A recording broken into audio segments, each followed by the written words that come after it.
Muy buenas tardes, mi nombre es Christopher Rivera. Estoy por aquí porque quiero presentarle mi trabajo, mi proyecto. Es un portafolio que he creado digital sobre el curso propedéutico del inglés de inmersión en San Cristóbal. Bien, vamos a comenzar haciéndole una breve reseña sobre el tema. Le muestro un resumen de lo aprendido en el material propedéutico y ¿están listos? Bien, empecemos con la oración. Decimos que la oración es un grupo de palabras que expresan una idea completa. Por ejemplo, María es una joven hermosa. Si observamos en esta oración, no hay la oración no queda sin sentido, sino que expresa todo la coherencia de lo que queremos dejar dicho. María es una joven hermosa. Entre las partes de la oración tenemos lo que es el sujeto y el predicado. En este caso, el sujeto sería María y es una joven hermosa vendría siendo lo que es el predicado. También tenemos lo que son clases de oraciones, las que son enunciativas o declarativas que expresan realidad o pensamiento. Por ejemplo, mi nombre es Christopher.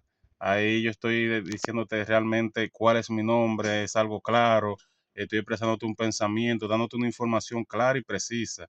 Están las interrogativas que la utilizamos para las preguntas. Por ejemplo, ¿hoy vas a la escuela? Están las imperativas que dan una orden. Por ejemplo, ve a la escuela, sal de la clase. Las exclamativas, como su nombre lo dicen, también expresan una exclamación. ¿Qué día más hermoso? Por ejemplo. Otro tipo de oración que podemos ver también dentro de la oración es que pueden ser simples y compuestas. La oración simple tiene un solo verbo conjugado y sentido completo.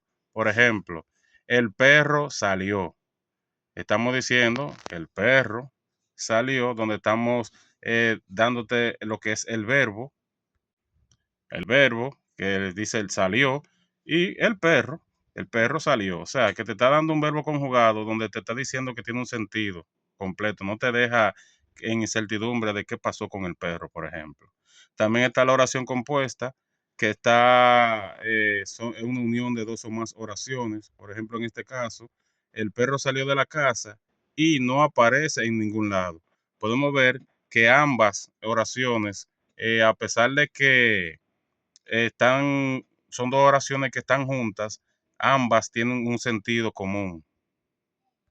Por otro lado, estas oraciones compuestas se dividen en tres partes, como son las coordinadas, que son las que están formadas por dos o más proposiciones, proposiciones como y, o, pero, y tienen un sentido por sí mismas. O sea, usted la puede dividir una de la otra y van a tener el mismo sentido.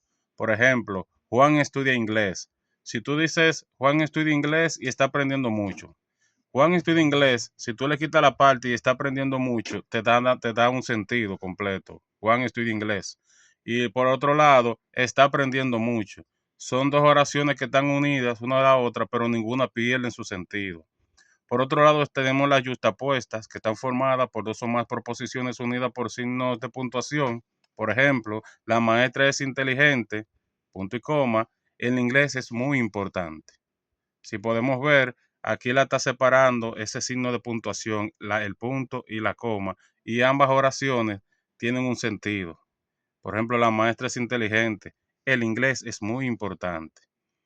También tenemos lo que son las subordinadas, que tienen una proposición principal y una secundaria, y no tienen sentido si le falta la secundaria. Y están unidas a preposiciones y conjunciones como lo que son la a, para, por, donde, desde, qué, sí y por qué. Por ejemplo, Alberto sabe que la mesa se cayó. Aquí tienen lo que es el qué, que viene siendo prácticamente lo que las une. Alberto sabe, no tiene sentido si está solo. ¿Qué sabe Alberto? Tú te quedas como en esa incertidumbre. Que la mesa se cayó. O sea, la mesa se cayó, pero ¿qué la tumbó? O sea, ¿qué lo provocó? Como que tú te quedas, wow, pero ahora, cuando te dicen Alberto sabe que la mesa se cayó, ya la oración, cuando las dos juntas y suenan juntas, tienen ya un sentido común, un sentido total las dos juntas. Continuamos con la frase. La frase es un grupo de dos o más palabras que forman una unidad de significado, pero no tienen sujeto ni verbo. Las hay nominal, por ejemplo, ese carro azul, adjetiva. Nominal es porque expresan un nombre, como su nombre lo dice. La adjetiva están hablando, habla de algo, de una cualidad, bien estrecho, por ejemplo. Adverbial, solo permanentemente. Es como cuando le están dando al verbo, le da como como conjuga el verbo, como una conjunción. También tenemos la verbal, que es donde tiene el verbo, por ejemplo, corría saltando, y la preposición debajo del carro. Por otro lado, tenemos las cláusulas, que son un grupo de palabras con sujeto, predicado y verbo que componen la oración. Por ejemplo, si tiene sentido completo, es una cláusula independiente. Por ejemplo, podemos decir un ejemplo, él nadó hasta la orilla. Como la cláusula tiene un sentido completo, ya viene siendo una cláusula independiente. Por ejemplo, yo tomo esta cláusula, la uno con otra parecida y ahí tengo una oración compuesta. También, si no tiene sentido completo, es una cláusula independiente. Por ejemplo, le mostró su cuaderno, pero tú te quedas, ajá, le mostró el cuaderno a quién, porque no tiene como ese sentido completo. No te tiene que depender de otra cláusula para que pueda darte el sentido de la oración completa. Si empieza con un pronombre relativo, es una cláusula, viene siendo una cláusula relativa o adjetiva. Por ejemplo, él es. ¿Quién me llamó cuando me marché? También si funciona como un nombre, la llamamos cláusula nominal. No tengo idea de lo que pasó ayer. Bien, hay que saber algo muy importante, que es lo que es la diferencia entre una frase y una cláusula. La frase nunca tiene sujeto y verbo al mismo tiempo, pero la cláusula sí las tiene. Por ejemplo, él es un joven saludable. Si vemos, eh, también la contraparte, el saludable. O sea, si ven, una no tiene ni sujeto ni verbo, pero la otra sí los tiene ambos.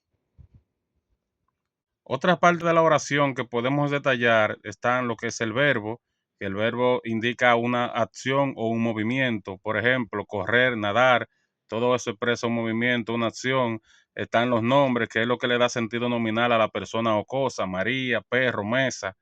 El adverbio que le da sentido a la acción o al verbo, por ejemplo, lentamente, o sea, es como cuando el adverbio vendría como conjugando el verbo, dándole como ese movimiento, esa acción al verbo en sí, para que no se quede como estático. También tenemos lo que es el adjetivo, que es lo que se dice de la persona o cosa, sus cualidades, etcétera. Un hombre muy alto, por ejemplo, alto viene siendo su cualidad o el adjetivo. También tenemos los pronombres que se usan para hacer referencia a la persona, animal o cosa sin nombrarlo. Por ejemplo, esa, ese, él, ella, ellos, nosotros, vosotros. Las preposiciones que se utilizan para unir palabras. Por ejemplo, desde, durante, para, por, este.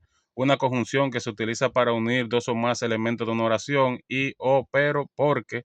Y la interjección, que son palabras que utilizan para expresar emociones como, oh, wow, anda. Tenemos los adjetivos posesivos versus pronombre posesivo. Los adjetivos posesivos son palabras que indican a quién le pertenece algo y se usan junto al sustantivo y concuerdan con ello. Por ejemplo, mi empleo es mejor que el tuyo.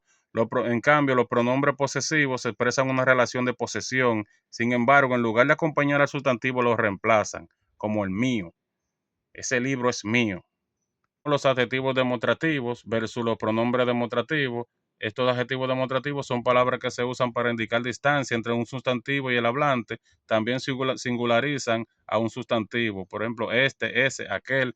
Este para el presente o futuro cercano y ese y aquel para el pasado.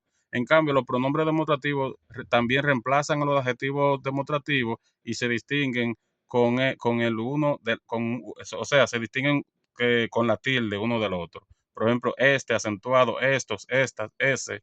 This is my pack.